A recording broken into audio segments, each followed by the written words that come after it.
House MD is one of my favorite shows ever. And I would tell you why, but unfortunately I have the memory of Dory from Finding Nemo, so most of the shows I've watched have been completely deleted from my random access memory. So all I do remember is how this show made me feel. It made me want to be a doctor.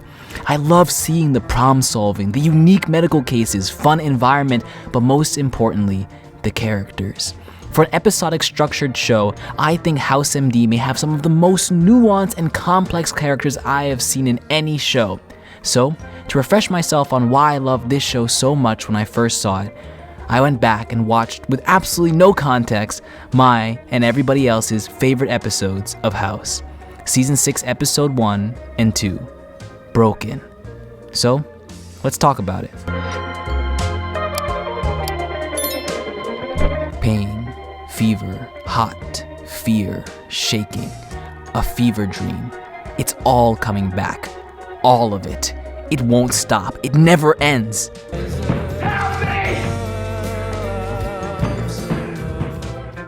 Pain, fever, hot, fear, shaking again and again. Pain, fever, hot, fear, shaking. It's over.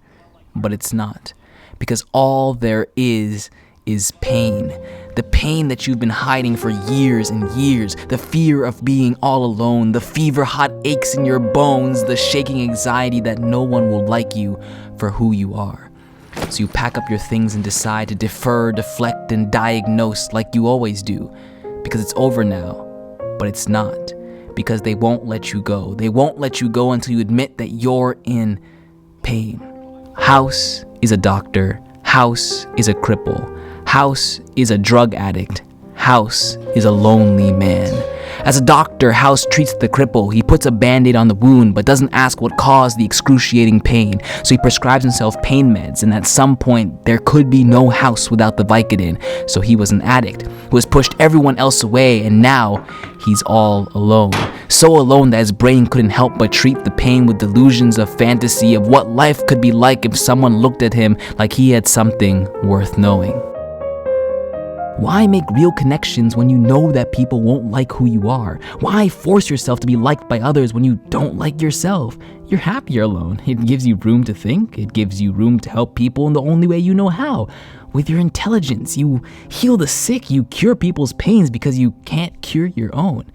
Anyway, it doesn't hurt so much when you don't think about it. If you distract yourself enough through your work, through your drugs, through what you do best, it's like it doesn't exist, but it does. And now, you're all alone. No drugs, no work, only pain. So when House is told to cooperate, to make friends, to get better, he connects in the only way he can.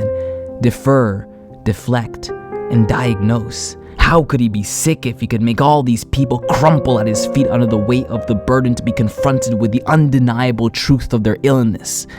So he's free, but he's not.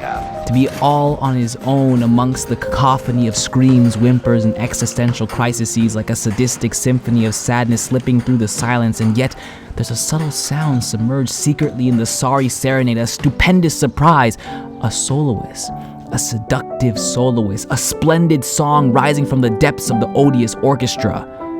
Yet, it's too good to be true. So you push it away, drown it out with all that noise that tells you that nothing good can come your way, that you can never be happy, that you have to suffer as much as you've caused others to. Justice, a balancing of the scales, the flow of the universe, whatever you call it. Yet the tune is relentless. Then a new member arrives, flapping cape, heroic theme, an ideal perfected, the Freedom Master. No. Just a man who couldn't save his wife thinks he can fly amongst the clouds, move mountains with a touch, and can rescue those who are in need. But no, he can't. Because no matter how much he thinks he can distract himself with helping others, underneath is still the pain of the ones who he couldn't save, where justice could not be served, the scales could not be balanced, and the universe flowed on without them. The doctors call him delusional, but to House, he was just a man trying to cope in the only way he could. And the doctors were taking that away from him. For the cage bird sings with a fearful trill of things unknown but longed for still, and his tune is heard on a distant hill, for the cage bird sings of freedom. But they took his voice like they took the others, and House just wanted to see a bird fly.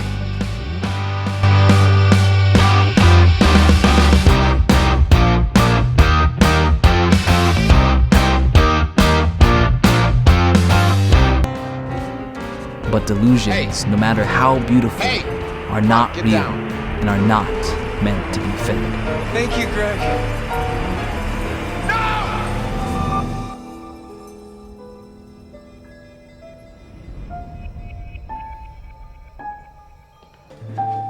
I need help. House wants someone to care about him. House wants someone to look at him and accept him for who he is. He wants it so bad that his pain turns to delusion, his hopes and dreams made real, but they're not. House wants someone to care about him for more than his genius. But the truth is, no one cares, and it's all his fault. He pushes people away. He's been playing this facade so long he's scared he won't be himself anymore without it. Who is he without the drugs and the demeanor, but a man who can't fix everything? I don't want to change who I am. Miserable?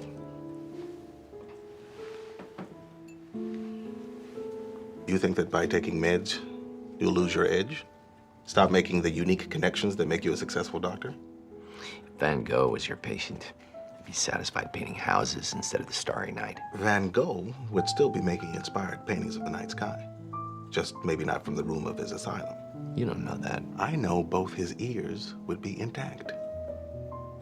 And I know his life would be better. What does it mean to ask for help? You want me to whine about my mother? I've had a billion things happen to me in my life. How am I supposed to know which ones are relevant? Or is it? So tell me, what's on your mind? What do you want? I want to get better. If he admits that he's in pain, then that means that he needs help. But help is the only way to get better. They broke you. They didn't break me. I am broken. So they try again when House is told to make friends, to connect, to get better. He can't help but do what he's always done. Play pretend because he thinks it's fun. No, because he thinks that... Did any of these people rat you out as the obnoxious womanizer or the porn producer that they think you are? Why do you think that people would treat you worse if they knew the truth? Yet he did have fun. Not because of the deception, the deflection, no. He did make a friend, he did connect, and he did feel better. But he's scared, so he tries to forget. But he can't, because there's no drugs, no work, only that kiss. What does it mean? It can't mean what he thinks it means, because that would mean that all this time his focus on the cure has led him to forget what the patient needs right now. Then, right on cue, the pain comes back, a bird who's lost its wings, who's lost its voice. That's right, you almost forgot. The pain never goes away, because... Successes only last until someone screws them up. Failures are forever. So you accept that fact. You accept that there's nothing you can do. This is what you deserve. It's all your fault. It's always your fault. So you go back to what you always do. You defer, deflect, and diagnose. You have to fix what you did, but you can't, because some things aren't so easy to fix when you're so focused on the pain.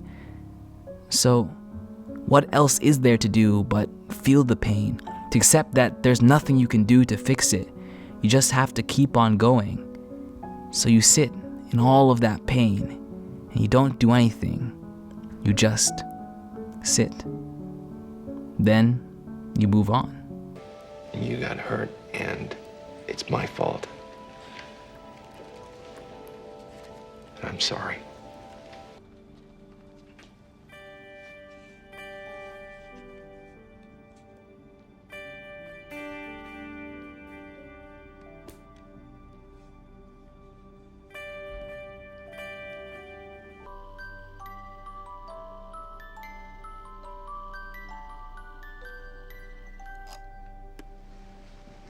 Thank you. You're welcome. Sometimes people don't need a doctor to diagnose. They just need someone to call home. Maybe, just maybe, if you stop trying to be the person that you think that everyone wants you to be, you become the person people need you to be. Sometimes if you stop focusing on how to stop the pain and think about where it comes from, Let yourself feel better. Then you can learn to let yourself keep feeling better. sometimes you just have to move on because you can't pay back the pain you've caused. You can only try to be better next time.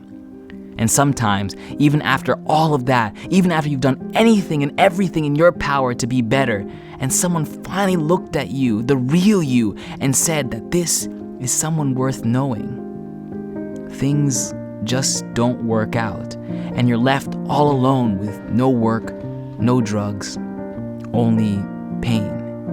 But this time, you don't defer, you don't diagnose, you don't deflect. You just sit there in that pain, because pain is not the addition of something awful, but the loss of something good. And sometimes we just need to ask for some help to move on from what was lost to gain something better, because when someone is lost, they need someone else to be found. To the medical board, recommending that they give your license back. Yes, you're broken. Yes, there is pain, and that pain never actually goes away. It cannot be avoided because it always comes back. Pain is one of the most reliable things known to man. But once you accept that, you can start feeling better and continue feeling better. Because to feel loss means you had something to lose, and you are not alone, and there isn't only pain.